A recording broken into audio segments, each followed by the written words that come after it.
Ibu-ibu nih saya tanya, kalau Anda masak, sebelum masak sup atau masak pindang atau apa seperti itu tuh, Anda pernah nimbang nggak bawang putihnya berapa? Enggak kan? Pakai apa? Feeling. Pakai feeling kan? Sama juga dengan tumbuhan, teman sekalian. Tumbuhan tuh biasa kita pakai feeling, karena ada seorang ibu pernah bilang saya, "Dok, saya baca penelitian bahwa ternyata kunyit itu bisa bikin mandul." Jawaban saya apa? Iya, kalau minumnya seember, saya bilang. Lagi itu minum makan kunyit paling seruas 2 ruas gitu kan. Apa banyaknya gitu loh. Kan gitu. Maka kalau boleh saya katakan, tumbuhan itu yang Allah ciptakan itu relatif aman sebenarnya, asal jangan berlebihan gitu aja. Asal jangan Anda hari ini minum jahe, besok makan waktu mulawak, kunyit, kencur segala macam. Bahkan Indonesia nih bos sekalian, kalau boleh saya katakan, kalau seandainya kita menerapkan ini semua, harusnya negeri ini itu bisa bebas kanker. Kalau penduduk negeri ini rutin minum atau mengkonsumsi kunyit, karena kunyit merupakan salah satu anti kanker yang terbaik. Kan sudah Allah bilang, Nabi katakan likuli da'in dawaun, setiap tempat itu Allah berikan ya keistimewaan gitu kan. Indonesia kaya dengan gunung berapi, gunung Merapi kan, gunung berapi lah gitu kan. Gunung berapi itu kalau dia sudah meletus, maka semua haranya itu turun ke tanah di sana. Maka tanah yang hidup atau tanah yang tersembur dengan abu tadi itu akan suburnya luar biasa. Maka sebenarnya Indonesia ini kaya banget dengan tumbuhan anti kanker yang hidup di gunung-gunung tadi itu. Masya Allah. Anda tanam Anda tanam ubi, ketela gitu kan di kaki gunung sama tanam di Bogor, beda Pak rasanya Pak. Kualitasnya juga beda. Kenapa? Ada trace mineral di situ. Ada mineral-mineral yang tidak ada dan hanya ada pada gunung. Makanya kalau Anda makan pecel, maaf di Blitar sama makan pecel di sini beda rasanya loh. Betul? Kenapa? Ada rasa itu yang diberikan Allah dari apanya? Dari mineral yang ada tadi. Ya.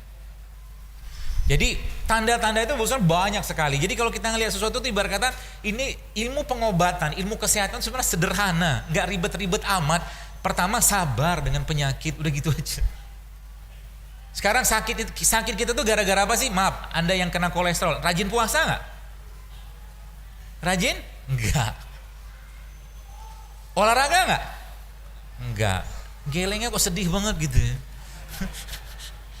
Makan buah nggak? Enggak. Minum air nggak? Sekarang kalau minum air putih mah berwarna mungkin iya. Siapa di sini sudah minum air cukup banyak? Sebulan mungkin seliter, mungkin nggak ada 50%.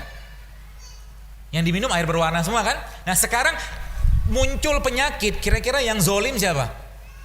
Kitanya yang zolim kan? Maka kalau sudah kena penyakit, bos sekalian, jangan salahkan Allah dulu, salahkan diri kita. Hisab diri kita, minta ampun sama Allah karena selama ini zolim sama badan kita. Macam mana mau sehat?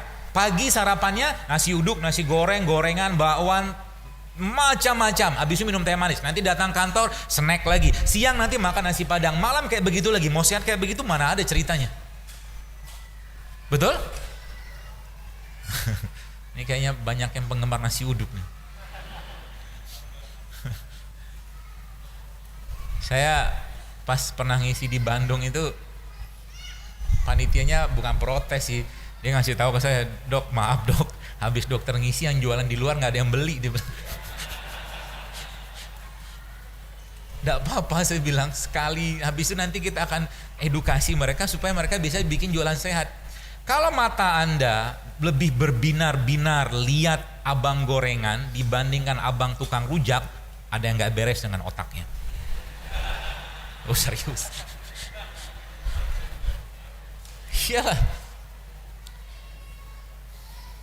Ya, berbinar-binar lihat gorengan. Gorengan itu apa sih isinya? Ini sepertinya banyak penggemar gorengan di sini. Baik, saya cerita dulu biar Anda lebih aware ya. Ini kan kajian pertama di sini. Usus kita tuh intak begini. Intak tuh dia rapat gitu kan. Semua makanan yang masuk pasti diolah di sana. Tapi ada makanan-makanan yang membuat usus yang intak atau ketat tadi itu akhirnya renggang. Kalau dia sudah renggang, maka isi perut akan masuk atau sebagian ngalir ke dalam darah. Penyakit ini atau kondisi ini namanya usus bocor kalau bahasa kita, atau bahasa keren leaky gut.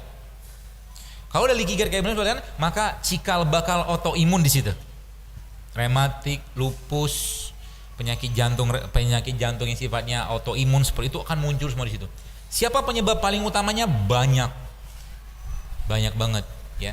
Obat-obatan mah jelas ya. Kalau teman-teman lihat browsing aja lah, cari informasi itu. Ya, obat-obatan mah jelas banyak yang memicu itu. Makanan lebih banyak lagi. Ya, terutama makanan-makanan yang membuat ususnya bermasalah. Contohnya apa? Tepung misalkan. Ya. Udah tepung digoreng. Terus dikasih apa lagi? Sayur. Sayurnya pun digoreng. Terus yang dimakan apa?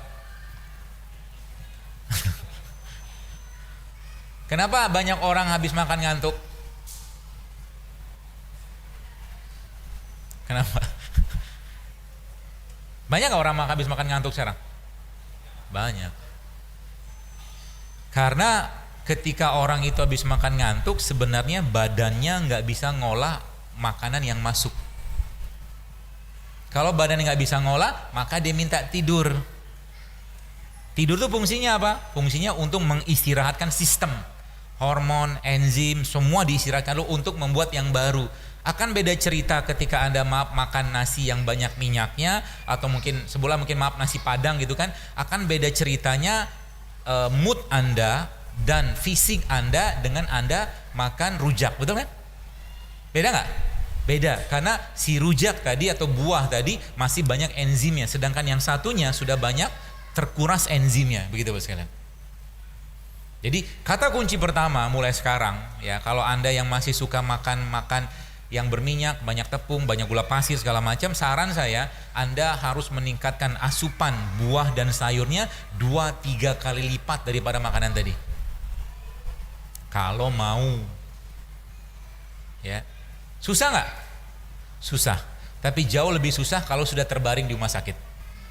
Betul?